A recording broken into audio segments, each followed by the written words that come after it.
Okay, so that is a situation A. BP more, blood body fluids are more, blood volume is more. तर ते हे दोन mechanism करेल. बी mechanism मध्ये आपण काय म्हटलं होतं? What was a B mechanism? When the BP is less or body fluids and blood volume is less, मग काय होतं? त्याच्या opposite, it decreases ultrafiltration. Okay, it increases ADH.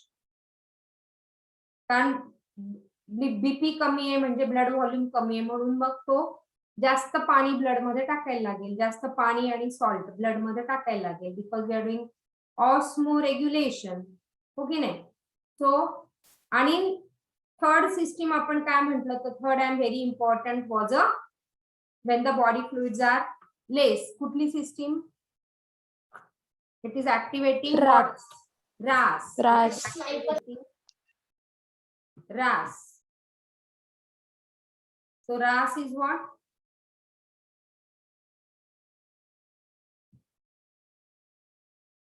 RAS का है?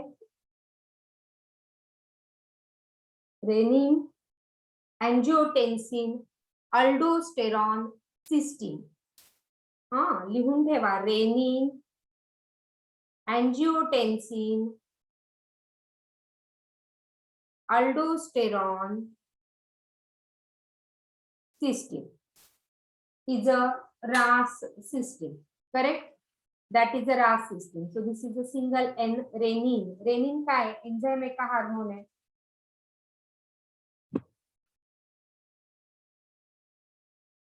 रेनिन एंजाइम है की हार्मोन है? काय rennin? Renin is an enzyme. Are you there? Are you listening? Yeah. So renin is an enzyme. Okay. ADH is a hormone. Insulin is a hormone. This insulin is a hormone. ADH is a hormone and renin is a enzyme. Correct? आपण RAS system काल बघितली होती, complete केली होती. What is the requirement for RAS? काय काय लागतं RAS ला? Hypothalamus and pituitary gland.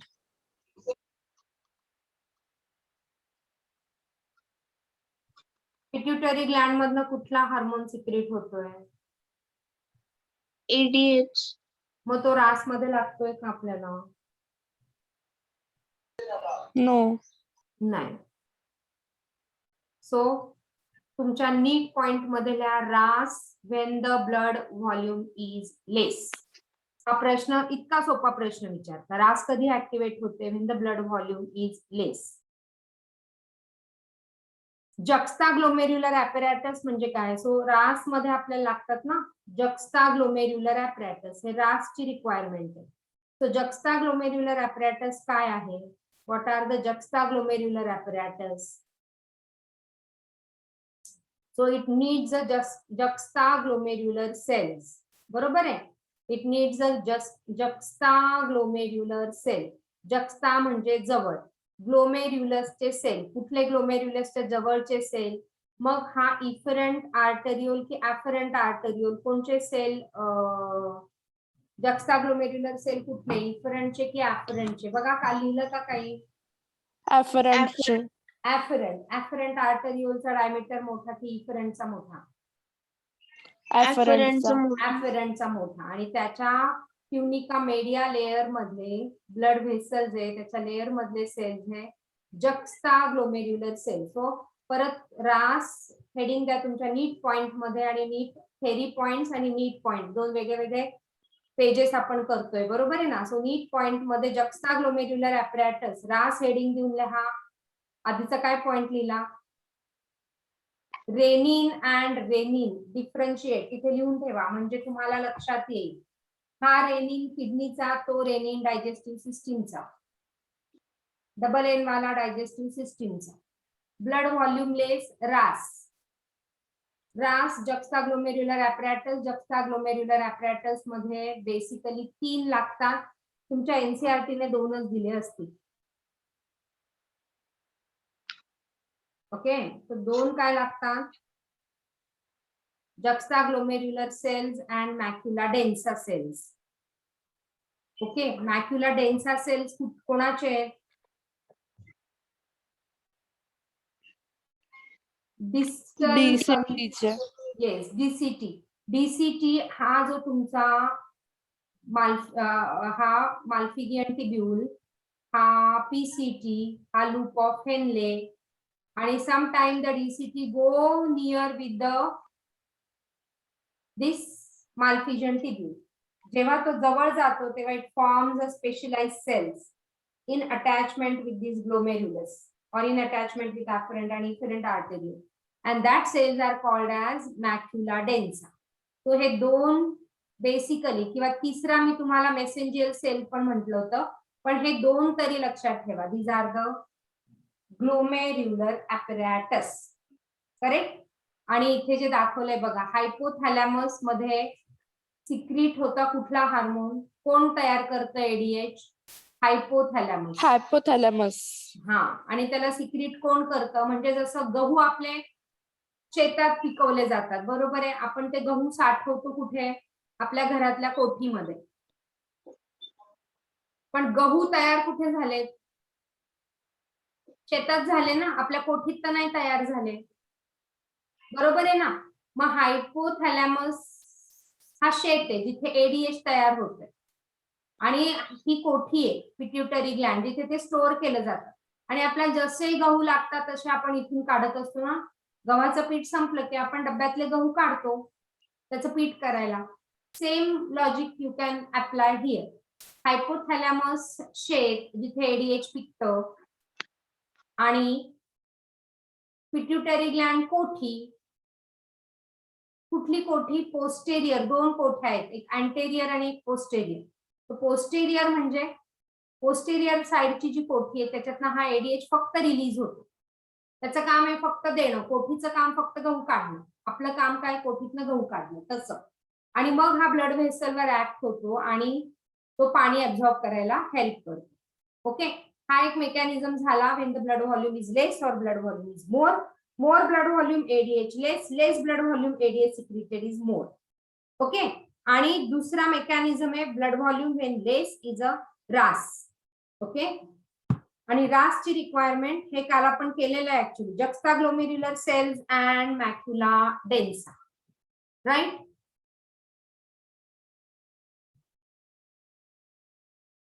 ऑस्मोरिसेप्टार ते आपण ऑलरेडी सगळं म्हटलंय. ऑस्मोरिसेप्टार आहे हा. There are the osmoreceptor which will monitor किती सोल्यूट कॉन्सन्ट्रेशन ब्लड मध्ये आहे, आणि त्या पद्धतीने तो एडीएच ला सिक्रीट करेल. ऑस्मोरिसेप्टार म्हणजे ऑस्मो रेग्युलेशन मॉनिटर करणारे सेल्स, ते आपण बघणारे नर्वस सिस्टीम मध्ये. सगळे टॉपिक ना एकमेकांशी लिंक आहे. ओके, आणि मग तो एडीएच पेरिटिब्युलर कॅपिलरीतनं कोणावर ऍक्ट होतो एडीएच? एक तर डीसीटी किंवा सीटी, कलेक्टिंग डक्ट किंवा डिस्टल कन्व्होल्युटेड टिब्यूल. त्याच्यावर तो जाणार आणि मग ते जास्त पाणी बाहेर काढणार, आणि पेरिटिब्युलर नेटवर्क मधनं परत ब्लड व्हॉल्यूम हा मेंटेन केला जाणार. ही मेकॅनिझम आपण ऑलरेडी बघितलेली आहे. ओके, आता आपण बेसिकली पुन्हा एकदा रास बघू. एडीएच तुम्हाला, आय होप तुम्हाला कळलंय, नसेल कळलं तर विचारा. अँटी डायुरेटिक आहे. डायुरेसिस म्हणजे large volume of urine produce करणं, is a diuresis. See, diabetes insipidus is a condition characterized by polyuria or diuresis. पॉलियुरिया हे तुमच्या एनसीईआरटी ने मेन्शन केले, त्याच्यावर तुम्हाला क्वेश्चन्स येतात. ओके, पॉलियुरिया म्हणजे काय? पॉली म्हणजे मेनी, युरिया म्हणजे डायल्यूट युरिन प्रोड्यूस करणं. So poly excretion of large amount of सिव्हिअरली diluted urine. आणि असं खूप डायल्युटेड युरिन जर बाहेर जायला लागलं under the deficiency of this ADH, तर मग आपल्याला सिम्पटम काय असतात? पॉलिडिप्सिया म्हणजे जास्त पाणी, सारखी सारखी तहान लागणं. तहान लागली म्हणजे एडीएच सिक्रीट झालाय समजून घ्यायचं, आणि त्याला त्या एडीएच ला त्रासच नाही द्यायचा, पाणी पित राहायचं. तहान लागली की एडीएच सिक्रीट होतो. मग कितीदा तहान लागते ते मॉनिटर करा. ओके, आणि ती खूप तहान लागली म्हणजे आपण बॉडीला त्रास देतो, सारखीच तहान लागते. तो that is a polydipsia. Write down this terminology of polyuria or diuresis, excessive urine or dilute urine. Polydipsia म्हणजे खूप जास्त तहान लागणे, इज अ पॉलिडिप्सिया. डाऊट आहे का कोणाला? तुम्ही ऐकतात की नाही ऐकत ना, मला काहीच कळत नाही तुमचं तिकडे. ऐकतायत ना? Yes, ma'am. Yes, ma'am. Yes. Good. Okay, चलो गुड. येस. सो हा जक्स्टाग्लोमेरुलर जसं तुम्हाला इथे दाखवलंय, ऍफरंट आर्टरिओलचे जे सेल्स, ते कुठले cells? Tunica media. Juxtaglomerulus. They are juxtaglomerular cell. आणि ह्याचे हे cell macula densa cells. Okay. तो हा डिस्टल कन्व्होल्युटेड ट्यूब्यूल जेव्हा ह्याच्या कॉन्टॅक्ट मध्ये येतो, कारण ते इतकं कॉइल्ड, इतकं लूप आहे, ते लूप कुठून जाईल तर ती ग्लोमेरुलस कडनं जाते आणि तिथे ते कॉन्टॅक्ट मध्ये आले की they form this macula densa cells. हे आपले रुटीन नावं नाहीये, त्याच्यामुळे त्याला कन्सिस्टंटली वाचायला लागलं तरच लक्षात येईल. हो ना? आपल्या मैत्रिणींचे नावं लक्षात राहतं कारण रोजच आपण त्यांना फोन करतो, त्यांची आठवण करतो. तसं हा काही आपला मित्रमैत्रीण नाहीये मॅक्युला डेन्सा, जो आपल्याला आठवायला लागेल, लक्षात राहील, तो आठवायलाच लागेल. हो की नाही? सो दिस डीसीटीचे सेल्स मॅक्युला डेन्सा तुम्ही नीट पॉइंट मध्ये लिहून ठेवा. ऍफरंट आर्टरिओचे सेल जक्स्टाग्लोमेरुलर सेल्स आणि डीसीटीचे epithelial cell macula densa which are coming in contact with glomerulus for RAS system. They are the modified smooth muscle cells of afferent arteriole. कुठल्या लेयरचे? Tunica media. Okay. चला आता खूपदा हेच बोलतीये मी, कारण मला हा कॉन्फिडन्सच येत नाही तुम्हाला कळलंय. मग काय होईल? कोण रेनिन रिलीज करतो? परत लिहून ठेवा नीट पॉइंट मध्ये. हा renin is release by JC cells, juxtaglomerular cells. तो काय करतो? अँजिओटेन्सिनोजन. कोण प्रोड्यूस करतं? Liver. Again write it down in neat. Angiotensinogen, angiotensin 1, angiotensin 2, all these are released in liver under the influence of first angiotensin आधी येईल. कोणाच्या influence मुळे अँजिओटेन्सिनोजन release होईल? रेनिन. रेनिन सांगेल त्याला बाबा चल आता कामाला लाग, कारण ब्लड व्हॉल्यूम कमी झालेला आहे. मग रेनिन रिलीज होईल. ऑस्मो रिसेप्टर असेल ते डिटेक्ट करतील, मग ते रेनिनला सांगतील बाबा चल ये आता बाहेर, तुझी गरज आहे. ओके. आणि मग रेनिन सांगेल अँजिओटेन्सिनोजन लिव्हरला की तुझा अँजिओटेन्सिनोजन बाहेर काढ. अँजिओटेन्सिनोजन बाहेर आला की दॅट इज कन्व्हर्टिंग अँजिओटेन्सिनोजन इनटू अँजिओटेन्सिन 1. अँजिओटेन्सिन 1 झाला की अँजिओटेन्सिन 2. अँजिओटेन्सिन 2 झाला की हा अल्डोस्टेरॉनला ऑर्डर करेल, चल अल्डोस्टेरॉन तू बाहेर ये. मग अल्डोस्टेरॉन कोणी सिक्रीट केला? अल्डोस्टेरॉन कोणी सिक्रीट केला?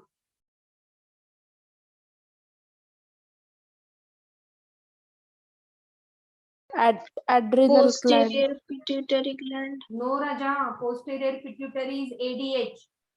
Somebody said adrenal gland. That is correct.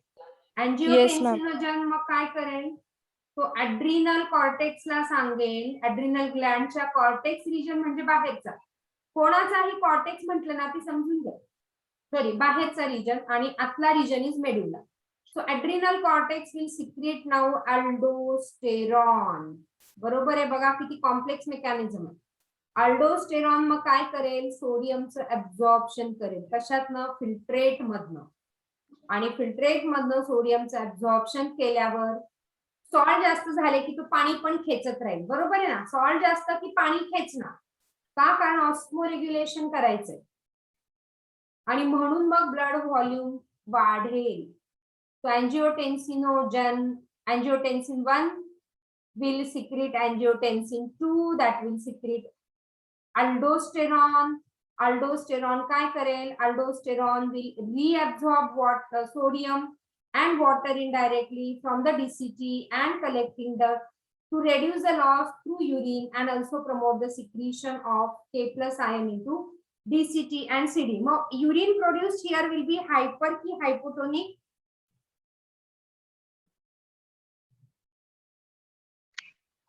hypertonic. Hypertonic, कारण पाणीचा लॉस कमी केला डीसीटी आणि सीडी ने. आपल्या ब्लड व्हॉल्यूम वाढवायचा आहे. ब्लड व्हॉल्यूम वाढला म्हणजे इकडनं युरिन कमी जाईल, सॉरी पाणी कमी जाईल युरिन मधनं, आणि म्हणून urine produced will be hypertonic. त्याच्यामध्ये सॉल्ट जास्त असेल म्हणून हायपरटोनिक. पाणी कमी असेल का? कारण सगळं पाणी ब्लड पेरिटिब्युलर कॅपिलरी कडे पाठवून दिलं ना पाणी, आणि म्हणून तो पाण्याचा लॉस प्रिव्हेंट केला जाईल. सो कळली का इन जनरल रास? बघा रास मी इथे परत लिहिते. जेसी सेल रेनिन स्टिम्युलेट करेल लिव्हरला टू प्रोड्यूस अँजिओटेन्सिनोजन. मग अँजिओटेन्सिनोजन विल प्रोड्यूस अँजिओटेन्सिन 1, हा विल प्रोड्यूस अँजिओटेन्सिन 2. परत हा अँजिओटेन्सिन 2 ऍड्रिनल कॉर्टेक्स कडे जाईल. ऍड्रिनल कॉर्टेक्सला तो सांगेल अल्डोस्टेरॉन तयार कर. अल्डोस्टेरॉन तयार झाला की तो सोडियमचं ऍब्झॉर्प्शन वाढवेल. सोडियमचं ऍब्झॉर्प्शन वाढलं की ultimately water will be reabsorb from DCT and CD, and hence the blood volume will be increased. BP will be bring back to normal. पण आता हे किती वेळ करत राहायचं? असं हे किती वेळ करायचं? त्याच्यासाठी परत ह्याला स्टॉप करायला लागेल ना, नाहीतर हा युरिन स्टॉप करून टाकेल. युरिन प्रोडक्शनच हा स्टॉप करून टाकेल. एकदा ब्लड व्हॉल्यूम मेंटेन झाला, एकदा त्याचं ऑस्मो रेग्युलेशन झालं, सॉल्ट आणि वॉटर ब्लड व्हॉल्यूम मध्ये मेंटेन झालं की मग काय होईल? त्याला स्टॉप करायला लागेल ना, बाबा थांब आता, नाहीतर तो त्याचं कामच करत राहील वेड्यासारखा. मग त्याला थांब म्हणायला there is another mechanism which is the anti natriuretic factor. Okay, त्याला स्टॉप करायला there is a mechanism which is osmoregulation by ANF. Osmoregulation.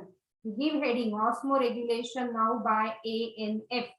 ANF is a atrial natriuretic factor, or it is a peptide, natriuretic peptide. आता नीट point मध्ये लिहा ANF कोण secrete करतं?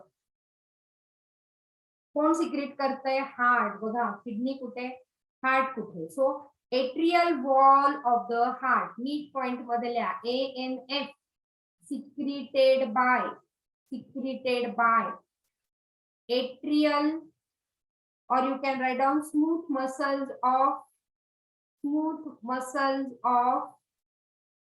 atrial wall of heart. Atria हार्टचा I hope सगळ्यांना कळत असेल. Atrial chamber आणि ventricular chamber. So these are atria and this is ventricle. वरचे जे आहे, अल्टिमेटली ब्लड व्हॉल्यूम वाढलं म्हणजे हार्टला सर्क्युलेशन मध्ये कळतंय की अरे ब्लड व्हॉल्यूम वाढलाय, कारण परत त्याचे रिसेप्टार्स आहेत. रिसेप्टार्स म्हणजे ते डिटेक्ट करता बॉडीमध्ये काय चेंजेस चालले. तुम्हाला कोणी चिमटा काढलं तर कळतं का चिमटा काढलंय? कळतं की नाही कळत? कळतं. कळतं ना. का कळतं? कारण तिथे रिसेप्टार्स आहेत. थंडी वाजते कळतं की नाही? थंडीच्या सीझन मध्ये कळतं, कारण आपल्या स्किनवर रिसेप्टार्स आहेत. ते इंडिकेट करतात की टेम्परेचर बाहेरचं कमी झालंय, आपल्याला विंटर सुरू झालाय, स्वेटर्स बाहेर काढायला लागतील, ब्लँकेट बाहेर काढायला लागतील. उन्हाळा सुरू झाला की पण कळतं, स्वेटिंग व्हायला लागतं, कारण हे सगळे रिसेप्टार्स आहे. भूक लागली की कळतं की नाही की भूक लागली आता. सो हे सगळे रिसेप्टार्स आहेत बॉडीमध्ये. Various hormonal mechanism that is indicating की अरे भूक लागलीये, पोट भरलंय, थंडी वाजतीये, सगळ्यांना कळतं. आणि हे कळलं नाही तर देर is a problem with your nervous system. Correct.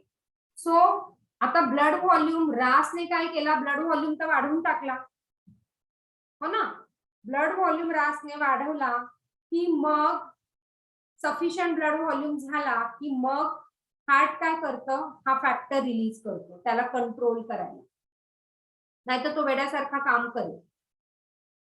मग एकदा हार्टला कळलं ब्लड व्हॉल्यूम प्रॉपर झालाय, ब्लड प्रेशर प्रॉपर आलेलं आहे, की atrial wall of the heart मधनं हा एट्रियल नाट्रियुरेटिक फॅक्टर रिलीज होतो आणि हा atrial natriuretic factor Rasla inhibit करतो. रासला म्हणतो बाबा थांब, आता झालं तुझं काम, शांत बस. ओके, रासला इनिबिट करतो, inhibit the release of renin from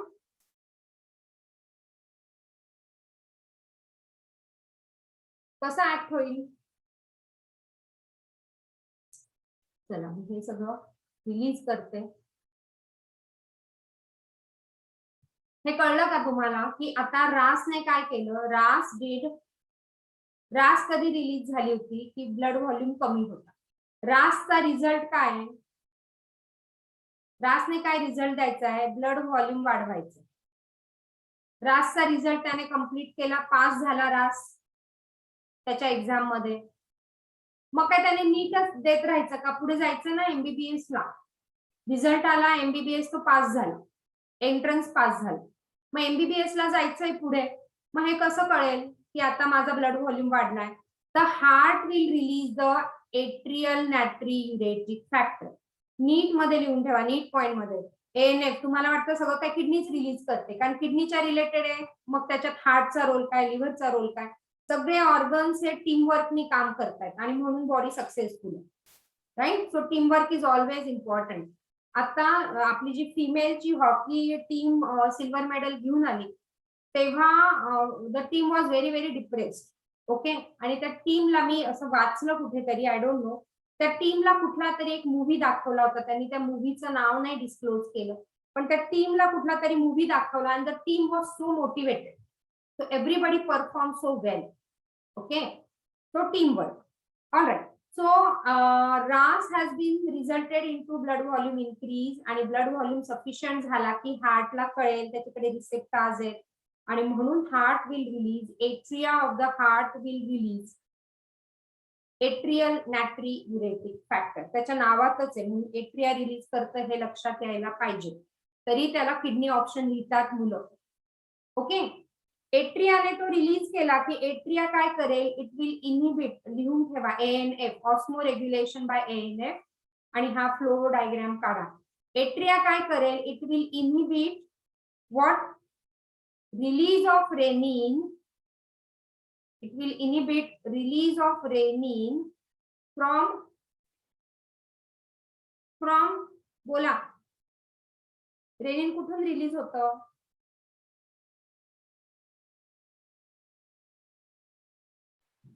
बोला रे JC cells.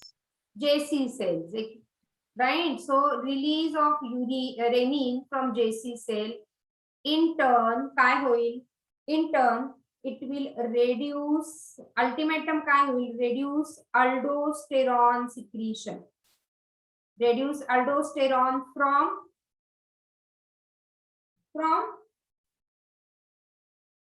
adrenal gland.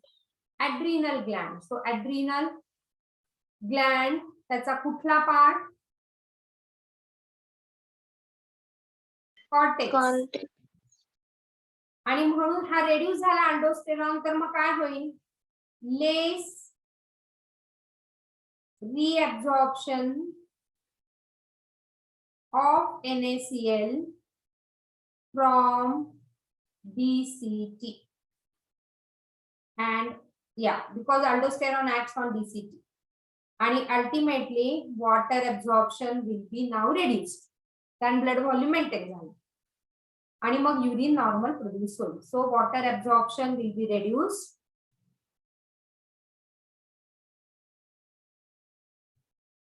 and blood volume is now constant. So that is what is the atria. Natriuretic is something related to sodium. Okay, लक्षात ठेव. Clear आहे का हे? तो आपण osmo regulation 3 वेनी बघितलं. 4 way precisely. Osmoregulation by increase or decrease in ultrafiltration. Second, osmoregulation by increase or decrease with ADH. Osmoregulation, blood body fluid जास्त झाले, ब्लड प्रेशर नाही म्हणते मी, बॉडी फ्लुइड जास्त झाले तर त्याला कमी करणं खूप जास्त त्रास बॉडीला होत नाही.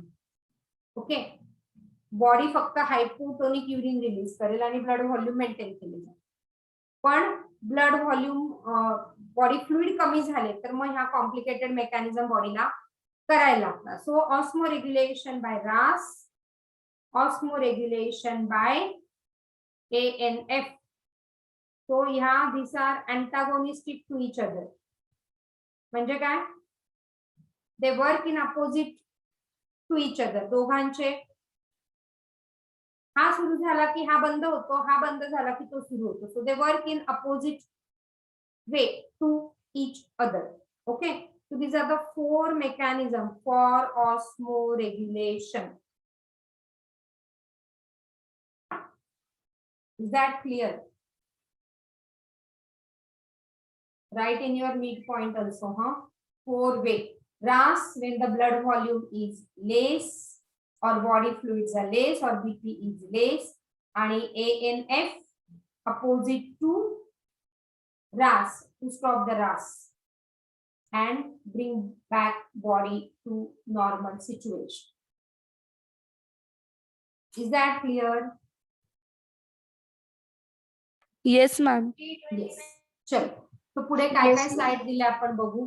सो ANF काय करतो, इट इज डुईंग व्हेसो डायलेशन. हे पण लिहून ठेवा, इम्पॉर्टंट फॉर नीट पॉइंट मध्ये जाऊ द्या. ANP or anti-natriuretic factor causes vasodilation and thereby decreases the blood pressure by relaxing vascular smooth muscle and inhibiting RAS. So RAS basically it is doing vasodilation, dilation of blood pressure, dilation of blood vessel, and hence blood pressure is decreasing. So counter check on RAS is ANP or ANF. Clear? कोणाला काय doubt विचारायचे? Vedant, Vedant, are you there? Yes, ma'am. चला, doubt आहे काही? No, ma'am. कळलंय सगळं perfectly एकदम? Yes. Ma'am फक्त repeat कराल कोणते 2 हॉर्मोन्स अँटागोनिस्टिक असतात? हार्मोन नाही, ह्या 2 सिस्टीम, रास आणि ANF. ऑस्मोरेग्युलेशन, रास एकदा संपली, रासने ब्लड व्हॉल्यूम वाढवून दिला की तो बीपी आता वाढलाय ना, तो बीपी कमी करायला नाव ANP or ANF, anti atrial natriuretic factor. Atrial natriuretic factor, atria म्हटलं म्हणजे तो हार्ट मधनं रिलीज होतो, हे कळलं पाहिजे आपल्याला. मॅम आणि कधी ते हे बिहेवियर कधी डिस्टर्ब होऊ शकतं का? म्हणजे तुम्ही सारखं जर बॉडीला त्रास दिला ना, एखादा जर सारखा त्रास देत असेल ना, आपण मग त्याच्याकडे दुर्लक्ष करतो, मरून जाऊ बावळट येतो असं म्हणतो की नाही आपण, वेडा आहे. तसंच बॉडी पण म्हणते, जाऊ दे मला सारखंच रास करायला, कितीदा रास करू. तो रास करून करून करून करून जर ती थकली बॉडी, तर मग there are so many disorders आपण बघणार आहे. Then there are the disorders of kidney. एखाद्या वेळेस झालं चुकून, एखाद्या वेळेस चूक, एखाद्या वेळेस झाली माफ करेल, दुसऱ्यांदा झाली माफ करेल, तिसऱ्यांदा झाली ओके, पण कायम कायम त्या चुका झाल्या तर मग काय म्हणतो आपण, मग लर्निंग नाही घेत का बाबा? मागच्या ज्या चुका आहे त्याच्यापासून लर्निंग घे ना आता. तरी तू लर्निंग घ्यायला तयार नाही, तर मग then there are the disorders. आणि kidney disorder is ultimately affecting on overall body, right? कारण किडनी बेसिक काम करते homeostasis, osmoregulation, releasing of waste. घरात जर खूप कचरा साचून राहिला, आपण महिनाभर कुठेतरी बाहेर गेलो आणि सगळीकडे कचरा आहे, फ्रेश वाटतं का आपल्याला? नाही मॅम. नाही ना. क्लटर्स असेल, तुमच्या रूम मध्ये पण खूप क्लटर्स असेल, खूप घाण असेल, आई ओरडत असेल कधीतरी, अरे एखाद्या वेळेस कपाटावर किंवा साफसफाई कर, आणि मग तेच बॉडीचं होतं ना. खूप क्लटर्स म्हणजे काय, सगळं नायट्रोजनस वेस्ट बॉडीमध्ये जमा झाले, इतके सारे क्लटर्स जमा झाले, मग बॉडी म्हणेल मी सारखं किती साफसफाई करू, जाऊ दे मोरू दे, हो की नाही. आणि मग then there are the disorders. So that is how you must maintain your body. So how to maintain? So that is our basic theme of learning biology. बाकी तुम्हाला बायोलॉजी मध्ये करिअर नाही केलं तरी चालेल, but then you must learn the healthy body system. So your diet, how the diet is playing important role, how the exercise is playing important role. See, every cell of your body is requiring some and the other thing that you must supply. Me I am very, परत मी बिर्याणीचं उदाहरण देते. मला बिर्याणी खूप छान बनवता येते. अरे पण मला मटेरियल तर द्या ना. तो मटेरियल जर माझ्याकडे असेल तरच मी बनवेन ना. सो बॉडी काय म्हणेल, येस आय एम परफेक्ट, तुझी बॉडी परफेक्ट आहे, पण तू त्याला मटेरियल तर सप्लाय कर, त्याला डाएट दे प्रॉपर, त्याला एक्सरसाइज दे प्रॉपर, माइंड कूल ठेव, राग येत असेल तर तो कंट्रोल कर. हे सगळं जर कंट्रोल केलं तर body will act perfectly. Otherwise then आता तुम्हाला काही नाही होणार, because you are in to growing age. But believe me, once you cross your 35 years of age ना, पूर्वीच्या लोकांना 60-65 नंतर डायबिटीज व्हायचा. आता आय कुड लिसन, मी बऱ्याचदा बघितलं की after 30 people are having diabetes. After 35 they are taking the medicine for BP. हे पूर्वी 60 ते 65 मध्ये व्हायचं. आता आमच्या जनरेशनला हे 45 मध्ये होतं. After 45 many of our generation is having some and the other problem. Because I asked in my group is having, everybody is having some and the other problem. माझा कॉलेजचा ग्रुप, माझ्या 10वीचा ग्रुप, माझ्या पोस्ट ग्रॅज्युएशनचा group, खूप WhatsApp group आजकाल अगदी easily बनतात. Everybody is having some and the other problem. तुमच्या जनरेशनला it may come to 35 because your lifestyle is that. Ma'am पण आता काही हा बोला बोला बोला, वेदांत बोल. मॅम हे जुनेवाई डायबिटीज मुलांमध्ये सापडते ना? Juvenile diabetes na, there are altogether different reasons. That is not because of the stress level. So there is diabetes 1 and diabetes 2. So these two different things. So जो stress मुळे होतोय, जो lifestyle मुळे होतोय, that is diabetes 2. Insulin deficiency. Okay, and juvenile is altogether a different case. Ma'am आणि आजकाल हे खूप अगदी न्यूबॉर्न बेबीज मध्ये पण डायबिटीज म्हणजे असतो, तर मग त्याचं काय रिझन आहे? That is what I am saying, की तिकडे मग इन्शुलिनच तयार होत नाही बॉडीमध्ये. There is a malfunctioning of pancreatic gland. May be genetic असेल काही वेळेस ड्यू टू डिलिव्हरी कॉम्प्लिकेशन्स असतात. Okay, so that is diabetes 1. तो एकदम वेगळी केस आहे. आणि इथे का त्या लेडीनी प्रेग्नन्सीच्या वेळेला हे काही रिक्वायर्ड डाएट घेतला नसेल? There are an number of reason. I mean you can't say की हेच झालं असेल म्हणून हे झालं. There are n number of reasons for that. But yes, diabetes 2 जो आहे, that is maybe your lifestyle, maybe your diet, maybe your living habits. आजकाल तुम्ही young generation, very long night till 12, 12:30, 1 o'clock, you people are using your mobile phones. Screen time वाढलाय. So you are not taking fresh air, you are not going outside. This is a situation now because of corona. But otherwise पण mobile काही 2 वर्षापूर्वी नाही आले, कोरोनाच्या वेळेस नाही mobile launch झाले, पण त्याच्यानंतर त्याचा युसेज वाढला. पण before that also student use to have that काय त्यांचे गेमचे addiction and so many other addictions on that smartphone. हो ना. So that addiction you must have to control somewhere if you want to live healthy.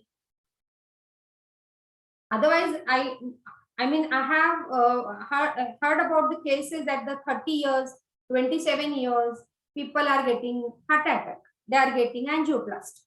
So, I mean, this is really very worrisome thing. So, how to control that? You young generation must understand this. And I hope that is what is my basic thing, why I am taking biology in so much of the detail. That is a requirement of your need. That is one thing. And the second thing, you must understand the healthy lifestyle and healthy mechanism of your body. तुम्ही healthy तर तुमची सगळी family healthy. घरात एकाला जर त्रास झाला तर सगळी फॅमिली डिस्टर्ब होते. त्याच्यामुळे एकाने सगळ्यांनी हेल्दी राहणं म्हणजे हॅपीनेस, म्हणजे तुमचं सराउंडिंग सगळं हॅपी. तुमचं सराउंडिंग हॅपी तर ultimately things go in very very positive way. Ma'am त्यांना डायबिटीज आहे, मग ते तर इंजेक्शन नाही घेऊ शकत ना इन्सुलिनचे? कोण? न्यूबॉर्न बेबीज ज्यांना त्यांच्या आहेत, डायबिटीज त्यांच्या पण मेडिकेशन असतात. They have medication, they have to keep on medication. Ma'am आपण नेहमी ऍड मध्ये बघतो एक शुगर फ्री नावाचं काहीतरी येतं जे डायबेटिक पेशंट्सच्या स्वीट्स मध्ये टाकलं जातं, ते कसं काम करतं? ऍक्च्युली ते लो कॅलरी स्वीटनिंग एजंट असतात, बट सायंटिफिकली बघता त्याच्यातनं पण शुगर जाते, पण कॅलरीज कमी मॅम ती जातात. स्टिविया शुगर असते ना? हो, सो ते पण ऍक्च्युली रिकमेंडेड नाहीये, पण कधीतरी असं वाटतं स्वीट खावं, सो त्याच्यासाठी की ते लो कॅलरीजने स्वीटनिंग एजंट आहे. मॅम आणि सध्या ते ऍडव्हर्टाइजमेंट्स मध्ये सॉल्ट्स पण त्या वेगवेगळ्या ऍड्स येतात, म्हणजे टाटा कंपनीचेच वेगवेगळे सॉल्ट्स, त्याच्यात काही आहेत ना. याच्यात सोडियम कमी जास्त, पण मग ते असे स्पेशलाइज्ड का